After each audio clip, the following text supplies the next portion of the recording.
ద్రౌమ్య, నీవు నీ గురువు యొక్క సుఖశాంతులను ధ్వంసం చేయాలని నిర్ణయించుకున్నావా?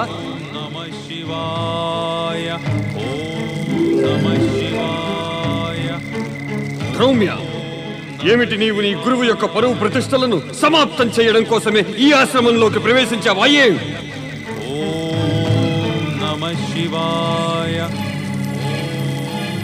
సమాధానం ఈ ద్రౌమ్య.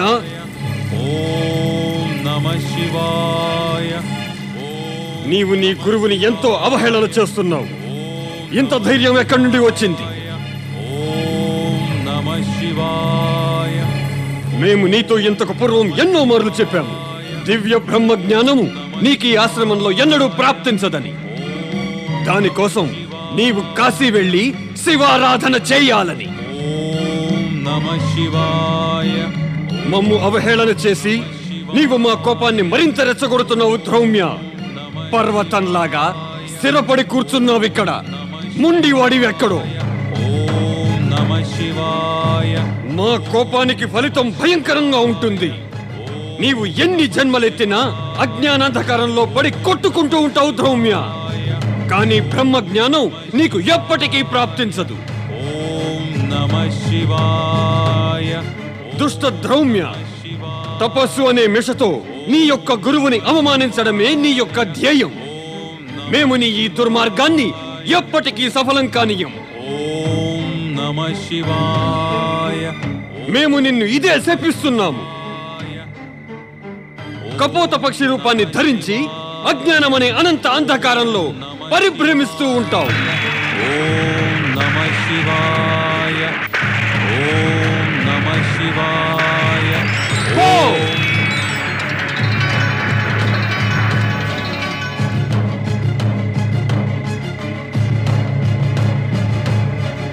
దివ్య బ్రహ్మ జ్ఞానం పొందగలిగే మానవ శరీరం కోసం తప్పిస్తూ ఉండు. పో.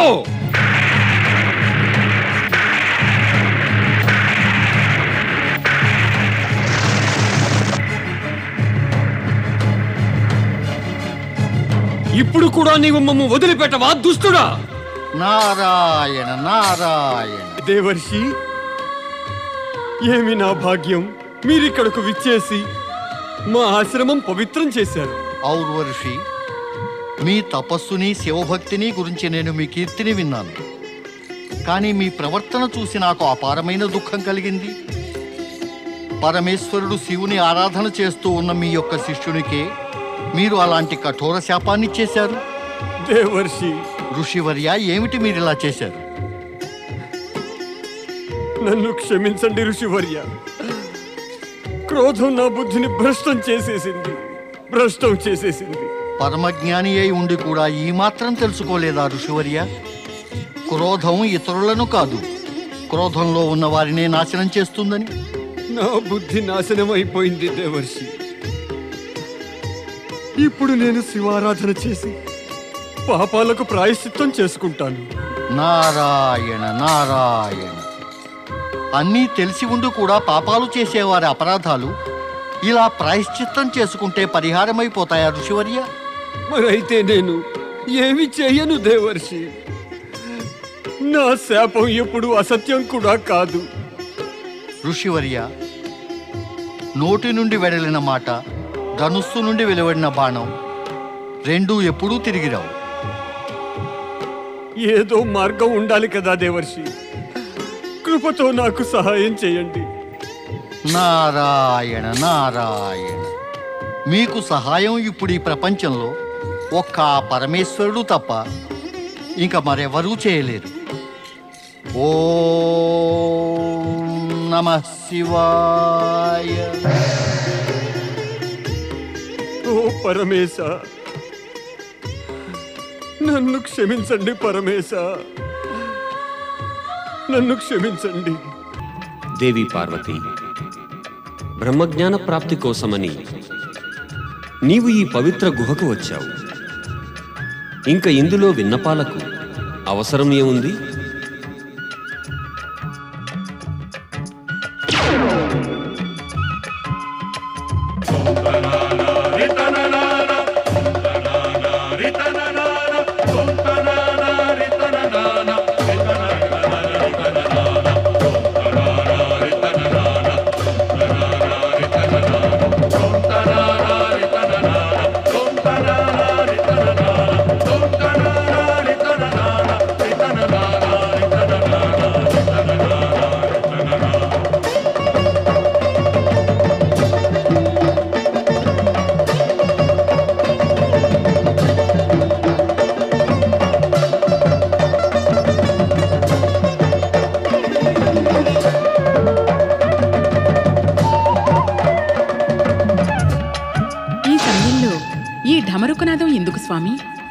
దేవి పార్వతి, ఏ ప్రకారంగా ఈ పవిత్ర గుహకు వచ్చే జీవి అమరుడు కాగలడో, అదే ప్రకారంగా ఎవరి చెవులలోనైనా సరే దివ్య బ్రహ్మజ్ఞానం పడినట్టయితే అతడు బ్రహ్మజ్ఞానై ఈ సృష్టి యొక్క సమస్త వ్యవస్థను చిన్నాభిన్నం చేయగలడు. కానీ ఢమరుకనాదంతో ఏమిటవుతుంది? ఈ ఢమరుకనాద శబ్దాన్ని విని ఈ గుహకి చుట్టుపక్కల తిరుగుతూ ఉండే జీవజంతువులు భయపడి పారిపోతాయి. జీవజంతువులు ఇక్కడ ఉన్నాయా స్వామి? ఆశ్చర్యంగా ఉందే. ఈ ప్రశ్న మమ్మల్ని పర్వతనందిని పార్వతి అడుగుతూ ఉందే. దేవి, జీవితం మీద ఆకాంక్ష జీవాత్మను ఎక్కడెక్కడకు తీసుకువెళ్తుందో అది తెలుసుకుని నీకు అపరిమిత ఆశ్చర్యం వేస్తుంది. ఈ గుహను చూసి కూడా నాకు నిజంగా ఎంతో ఆశ్చర్యం వేస్తోంది స్వామి. మేము ఈ ఆశ్చర్యజనకమైన స్థానంలోనే నీకు బ్రహ్మజ్ఞానం యొక్క అమర సందేశాన్ని ప్రసాదిస్తాం. అందువల్లనే భవిష్యత్తులో ఈ గుహ అమరనాథ ధామం అనే పేరుతో ప్రసిద్ధమవుతుంది. జయము అమరనాథ ధామానికి. ఈవేళ మా ప్రియమాసమైన శ్రావణమాసంలోని పౌర్ణమి. ఈనాటి వేళ శ్రద్ధతో శివభక్తులు మా ప్రేరణను పొంది ఇక్కడున్న మా ప్రతిరూప శివలింగ దర్శనం చేసుకున్నచో వారికి అమరత్వంతో పాటుగా దివ్యజ్ఞాన ప్రాప్తి కూడా కలుగుతుంది. అదే మేమిప్పుడు నీకు ప్రసాదిస్తున్నట్లే. అంటే ప్రతి సంవత్సరం శ్రావణ పౌర్ణమి నాడు ఇక్కడ తమరి ప్రతిరూపంగా మంచుతో శివలింగం అవతరిస్తుందా? అవును దేవి. ఈ వేళ నుండి ప్రతి సంవత్సరం శ్రావణ మాసంలో చంద్రుడు పెరుగుతూ ఉండటంతో పాటుగా మా ప్రతిరూపంగా మంచుతో శివలింగం పెరుగుతూ పౌర్ణమి నాటికి పూర్తవుతుంది. అలాగే చంద్రుడు తరుగుతూ ఉండగా అమావాస్యకు మాలో విలీనమైపోతుంది.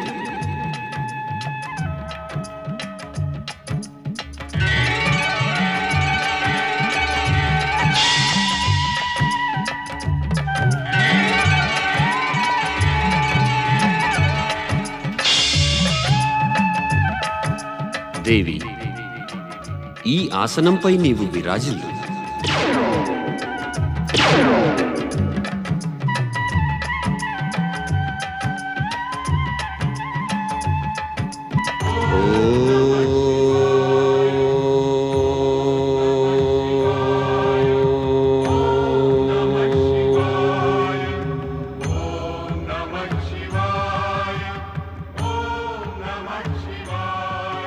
బ్రహ్మజ్ఞాన కథ అత్యంత రహస్యమయము, ఇంకా కఠినమైనది. మేము ఈ జ్ఞానాన్ని నీకు సమాధి అవస్థలో ప్రసాదిస్తాము. దీనిని చెబుతూ ఉన్న మాకు, ఇంకా వింటూ ఉన్న నీకు రోమాంచితమయ్యే అనుభూతి అవుతుంది. ఇక నీవు వింటున్న సూచనగా కొడుతూ ఉండు. దానివల్ల మాకు తెలుస్తుంది నీవు శ్రద్ధగా బ్రహ్మకథను వింటున్నట్లు. తమ ఆజ్ఞ. శక్తి స్వరూపిణి పార్వతి, నీకు తెలుసును కదా, పూర్వకాలంలో మేము మా నిర్గుణ దివ్య తేజస్సుతో పంచక్రోశీ నగరాన్ని నిర్మించామని.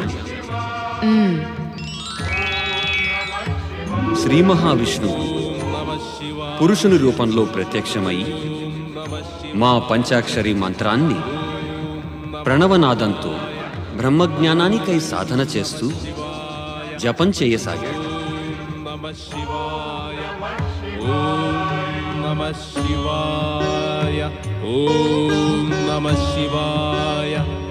మా యొక్క ఈ పంచాక్షరి మంత్రాన్ని నిరంతరం జపించడంతో ఒక దివ్యమైన ధ్వని ఉత్పన్నం అయింది. ఆ దివ్య ధ్వనితో ఆనందం అలలులాగా పొంగింది. శ్రీ మహావిష్ణువు యొక్క సంపూర్ణ శరీరం ఈ ఆనందమయ అలల అనుభూతిని పొందసాగింది. ఆయన తనువు నుంచి పవిత్ర ఓంకారమయమైన ధ్వని వెలువడసాగింది. ఓం నమః శివాయ.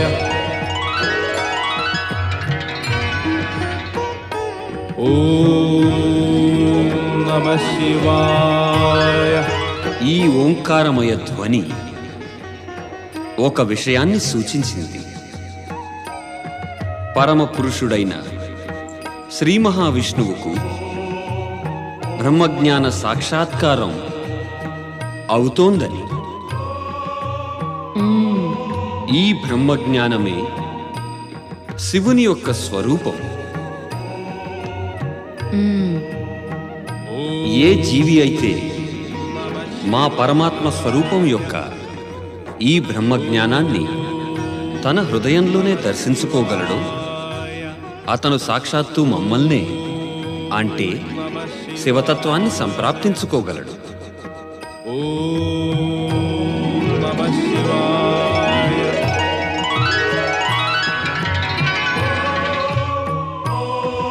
ఓం నమః శివాయ. ఓం నమః శివాయ. దేవి పార్వతి లోక కళ్యాణం ఇంకా నిరంతర శివభక్తిలో ప్రయత్నశీలురు, శుద్ధమైన ఆత్మ, నిర్మలమైన మనస్సు, తాత్విక చింతన కలవారికి శీఘ్రంగా శివతత్వ ప్రాప్తి తప్పక లభిస్తుంది.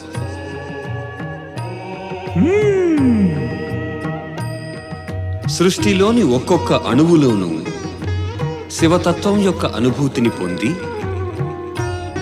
ప్రాణికోటి యందు శ్రద్ధ చూపి భావాలను నొప్పించకుండా ఇంకా సంపూర్ణ జగత్తును శివుని రచనయేనని భావించేటట్టి జీవాత్మలకు శివజ్ఞానం సంప్రాప్తిస్తుంది.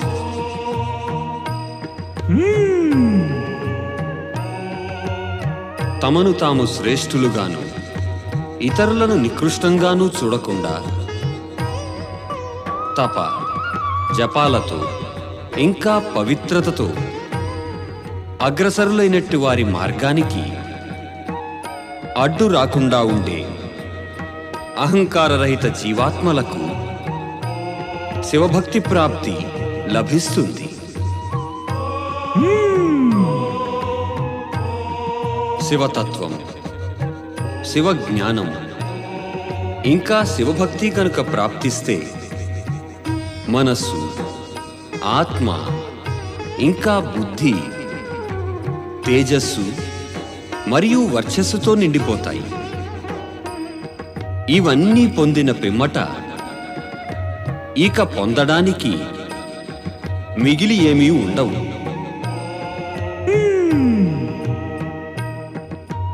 శివతత్వం, శివజ్ఞానం ఇంకా శివభక్తిని పొందడానికి ఒకే ఒక మార్గం.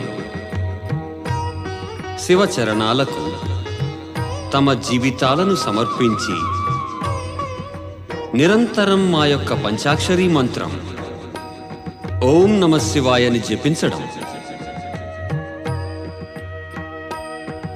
మా యొక్క ఈ పంచాక్షరీ మంత్రం ఓం నమః శివాయలో జగత్తులోని సర్వశ్రేష్ఠ జ్ఞానం సమాహితమై ఉంది.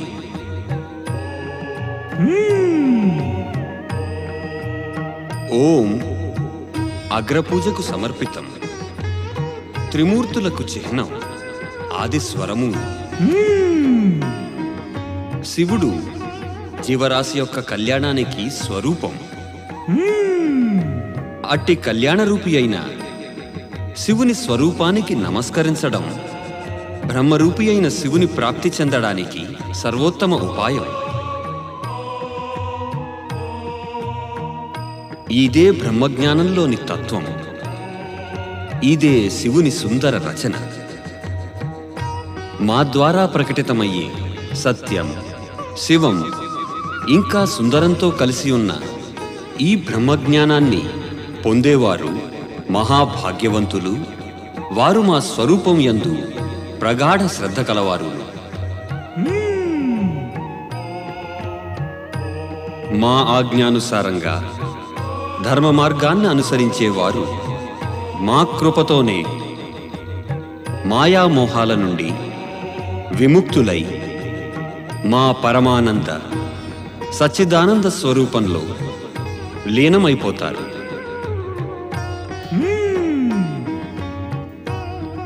స్వయంగా మా చేత రచించబడిన, చెప్పబడిన ఈ దివ్య జ్ఞానాన్ని పొందినట్టి జ్ఞానులు ఈ జ్ఞానం యొక్క ప్రకాశరూపమైన అగ్నిలో తమ కర్మసహిత శరీరాన్ని కాల్చివేసి మా కృప వల్ల కర్మబంధనాల నుండి విడివడి మోక్షాన్ని సంప్రాప్తించుకుంటారు. అప్పుడు ఈ సృష్టిలోని అత్యంత గోపనీయమైన రహస్యం కూడా వారి సమక్షంలో రహస్యంగా దాగి ఉండదు. ఎందుకంటే వారు స్వయంగా శివతత్వ ప్రాప్తికి చిహ్నంగా మారిపోతారు. ఇదే పరమ దివ్య బ్రహ్మజ్ఞానం. దీనిని పొంది నీవు నీ ఆత్మను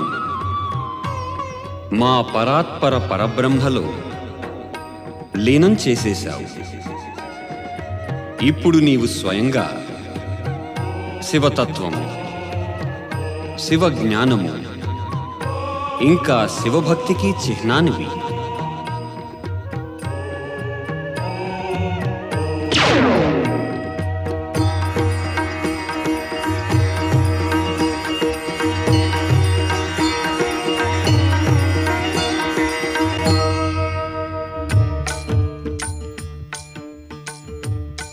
నీవు నిద్రపోతున్నావు పార్వతి. నీవు నీ నిద్రను ఆపుకోలేకపోయావు. పరమశివతత్వం ఇంకా బ్రహ్మజ్ఞాన ప్రాప్తి పొందడం కన్నా నీకు నిద్రయే ప్రియమైనది. ఆశ్చర్యమే, మా యొక్క ప్రతి వాక్యానికి ఎవరు కొడుతున్నారో? ఎవరక్కడ మా యొక్క ఆజ్ఞ లేకుండా ఈ దివ్య బ్రహ్మజ్ఞాన సందేశాన్ని విని కొడుతున్నారు? మా ఎదుటికి రండి.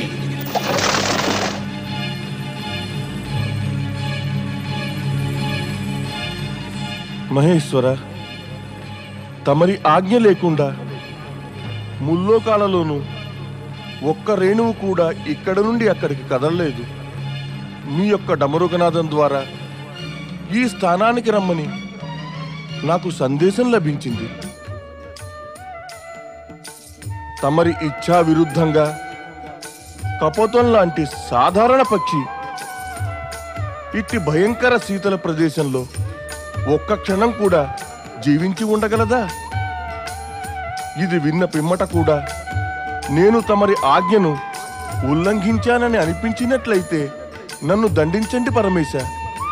నేను పాపిని, తమరి దండనకు యోగ్యుడను స్వామి. మనస్సు చిన్నబుచ్చుకోకు ద్రౌమ్య. ఈ మాయ అంతా మేము నిన్ను శాప విముక్తిని చేసి బ్రహ్మజ్ఞానం అందించేటందుకే కల్పించాము. బ్రహ్మజ్ఞానానికి అర్హత నీకు ఉన్నదని ఎప్పుడో మేము నిశ్చయించాము. ఇప్పుడు నీవు నీ గురువు యొక్క శాపాన్నుండి విముక్తుడవయ్యావు. బ్రహ్మజ్ఞాని ద్రౌమ్య,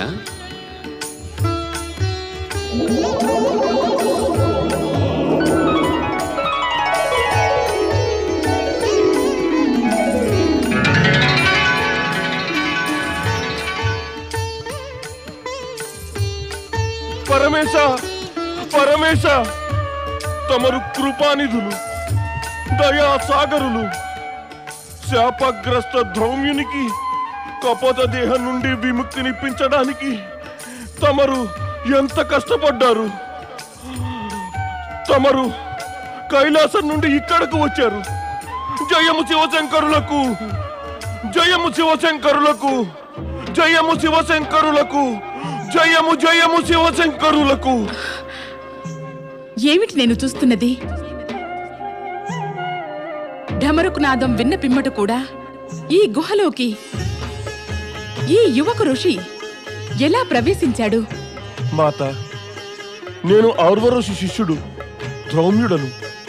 పరమేశ్వరుని ప్రేరణతోనే ఇక్కడకు రాగలిగాను. పరమేశ్వరుని ప్రేరణ? అవును మాత. శాపగ్రస్తుడైన ధౌమ్యుడను కపోత పక్షినై ఆకాశంలో ఎగురుతూ ఉంటే అప్పుడు నన్ను పరమేశ్వరుని యొక్క డమరుకనాదం ఈ స్థానానికి చేరమని ప్రోత్సహించింది. మాత, ఈ వేళ పరమేశ్వరుని కృపతో నాకు పునర్జన్మ దొరికింది. లేకపోతే కపోత దేహం నుండి నాకు ముక్తిని ఎవరు ప్రసాదిస్తారు? నాకర్థమైంది స్వామి. ఈ ద్రౌమ్య ఋషిని శాప విముక్తుణ్ణి చేసి బ్రహ్మజ్ఞాన వరాన్ని ప్రసాదించటానికి మీరు నన్ను ఈ పవిత్ర అమరనాథ గుహలోనికి తీసుకుని వచ్చారు. కాని నా దౌర్భాగ్యం చూడండి స్వామి. పొంది కూడా నేనా దివ్య జ్ఞానం నుంచి వంచితురాలినయ్యాను. నా దౌర్భాగ్యపు నిద్ర వల్ల. పశ్చాత్తాపపడకు దేవి పార్వతి. నీవు నిద్రావస్థలో ఉండడం కూడా మా యొక్క లీలలలోని భాగమే. ద్రౌమ్య, ఇప్పుడు నీవు నీ గురువు వద్దకు వెళ్ళి అతని ఆవేదనను శాంతింపజేయి. మా యొక్క ఆరాధన చేస్తూ ఉన్నా గాని అతడు దుఃఖిస్తున్నాడు. అతని మనస్సు అస్థిరంగా ఉంది. అతనికి నీవు దివ్య బ్రహ్మజ్ఞానాన్ని ప్రసాదించు. అది నీకు మా వల్ల ప్రాప్తించింది కదా. అవును ద్రౌమ్య. ఒక శిష్యునికి అతని గురువు పట్ల చూపే ఒక కర్తవ్యం అది. అది బహుశా రాబోయే భవిష్యత్తులో అందుకు సాక్షిగా నిలిచిపోతుంది. నీకన్నా ఎక్కువ అమూల్యమైన గురుదక్షిణ ఏ శిష్యుడు తన గురువుకు సమర్పించలేదని. తమ ఆజ్ఞ మాత. ద్రౌమ్య, మేము నీ వినమ్ర స్వభావము, సత్ప్రవర్తనకు ప్రసన్నులమయ్యి నీకు దివ్య శక్తులను కూడా ప్రసాదిస్తున్నాము.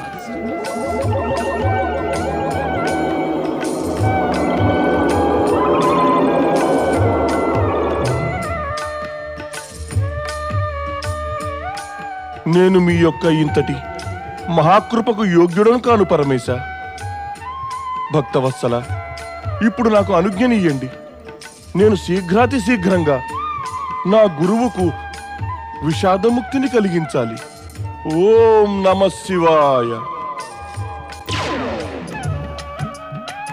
స్వామి, నేనెప్పటికీ బ్రహ్మజ్ఞానం నుంచి వంచితురాలిగానే ఉంటానా? ధైర్యం వహించు దేవి. సమయం వచ్చినప్పుడు నీ ప్రశ్నకు సమాధానం తప్పక లభిస్తుంది. నీ మనసులోని ఆరాటాన్ని శాంతింపజేయి దేవి. నీ మనస్సులో జనించేటటువంటి ప్రశ్నలను నిస్సంకోచంగా వ్యక్తపరచు. స్వామి, ఈ అమరనాథ గుహ మీరు బ్రహ్మజ్ఞాన బోధ చేసిన తరువాత బ్రహ్మభూమిగా మారిపోయింది. ఈ శాంతిమయ ఆధ్యాత్మిక వాతావరణం నా మనసును పులకింపచేసింది. స్వామి, ఇప్పుడు నా మనసు ఇక్కడి నుండి వెళ్ళడానికి ఒప్పుకోవడం లేదు. అయితే మనం ఈ స్థలంలో కోరినంత కాలం నివాసం చెయ్యలేమా? కొంచెం మన నంది తదితర శివభక్తులతో పాటు ఆ ప్రియజనులను గురించి కూడా ఆలోచించు పార్వతి. వారు తమ సమస్యలకు సమాధానాల కోసం మన శరణు కోరి కైలాసం చేరుతారు. మనం కైలాసంలో లేకపోవడం వల్ల మన భక్తులు ప్రియజనులందరూ బ్రహ్మజ్ఞానం కోసం ప్రయత్నశీలులవుతారు. దానివల్ల వారందరికీ శుభం కలుగుతుంది. మాతృహృదయం సదా మమతాభరితం గదా. ఏ జ్ఞానాన్ని నీవు స్వయంగా పొందలేదో దానిని నీ భక్తులు సంప్రాప్తించుకోవాలని ఎంత తహతహలాడుతున్నావు. నీ యొక్క ఈ కోరికకు సమ్మతించి మేమిప్పుడు ఇక్కడే నివసిస్తాము. నీవు స్వయంగా కైలాసానికి వెళ్దామనేంత వరకు. కానీ ఏమిటి స్వామి?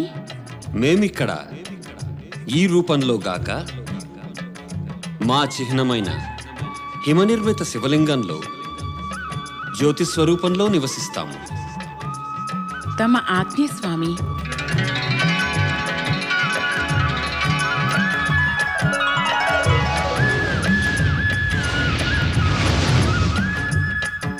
ఓం నమః శివాయ.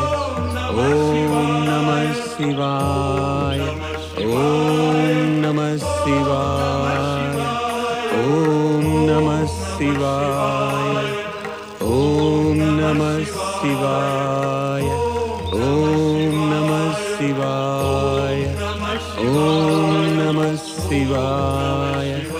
ఓం నమః శివాయ. గురుదేవులు ఔర్వ ఋషికి జయము. నువ్వా? ప్రణామం గురుదేవా. గురుదేవా, తమరి శిష్యుడు పరమేశ్వరుడు శివుని మహాకృప వల్ల మీ శ్రీచరణాల వద్ద కపోత దేహం నుంచి విముక్తిని పొంది మళ్ళీ ఉపస్థితుడయ్యాడు. గురుదేవా, నేను మీ ఆశీర్వాదాన్ని ఆకాంక్షిస్తున్నాను. నీవు వచ్చేసావా నాయనా? నీవు వచ్చేసావా? నీవు ఇక్కడికి రావడం వల్ల నాకు నమ్మకం కలుగుతోంది. స్వయంగా శ్రీ పరమేశ్వరులు ఇంకా నీవు కూడా ఈ గురువుని క్షమించారని. గురుదేవా, పరమేశ్వరులు శివశంకరులు తమ భక్తులపై సదా కృప చూపుతూనే ఉంటారు. క్షమించడం అనే ప్రశ్నయే లేదు గురుదేవా. మీరు గనుక నా దౌష్ట్యానికి కోపగించకపోతే మరి నాకు బ్రహ్మజ్ఞానం అనే శివప్రసాదం ఎలా ప్రాప్తించేది? బ్రహ్మజ్ఞానమా? అవును గురుదేవా, తమరి ఆశీర్వాదంతో శివశంకరులు ఇంకా పార్వతీమాత నాకు కేవలం దర్శనం మాత్రమే కాక పైగా నాకు స్వయంగా మహేశ్వరులే స్వముఖంగా బ్రహ్మజ్ఞానాన్ని ప్రసాదించారు. ఆహా పుత్ర, ఆహా! నిన్ను శిష్య రూపంలో పొందిన ఈ ఔర్వుడు ధన్యుడయ్యాడు. గురుదేవా, ఇప్పుడు నేను ఆ పరమేశ్వరుని ఆజ్ఞానుసారం తమకు దివ్య బ్రహ్మజ్ఞాన రహస్యం తెలియజేయవచ్చాను. అయితే ఇప్పుడు నీవు నా శిష్యుడిగా కాక ఇక మరి గురువుగా నాపై కృప చూపుతున్నావు.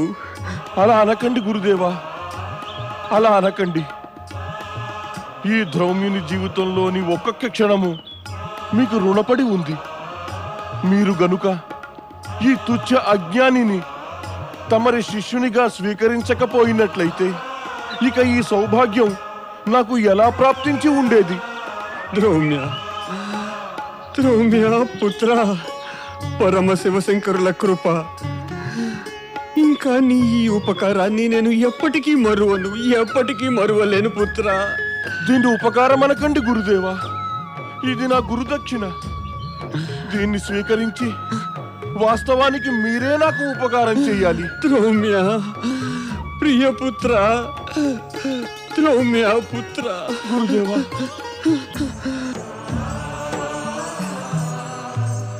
నందీశ్వరుడు ఎక్కడికి వెళ్ళిపోయాడు?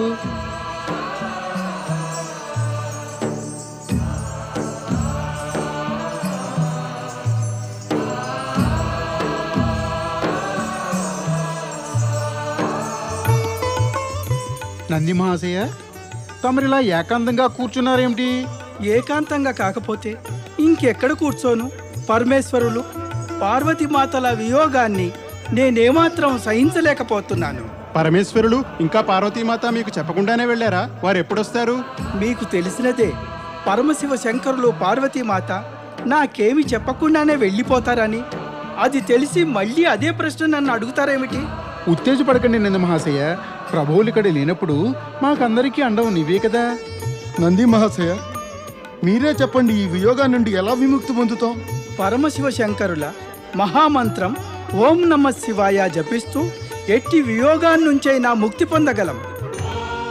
ఓం నమః శివాయ, ఓం నమః శివాయ, ఓం నమః శివాయ, ఓం నమః శివాయ, ఓం నమః శివాయ, ఓం నమః శివాయ, ఓం నమః శివాయ, ఓం నమః శివాయ, ఓం నమః శివాయ, ఓం నమః శివాయ, ఓం నమః శివాయ, ఓం నమః శివాయ, ఓం నమః శివాయ.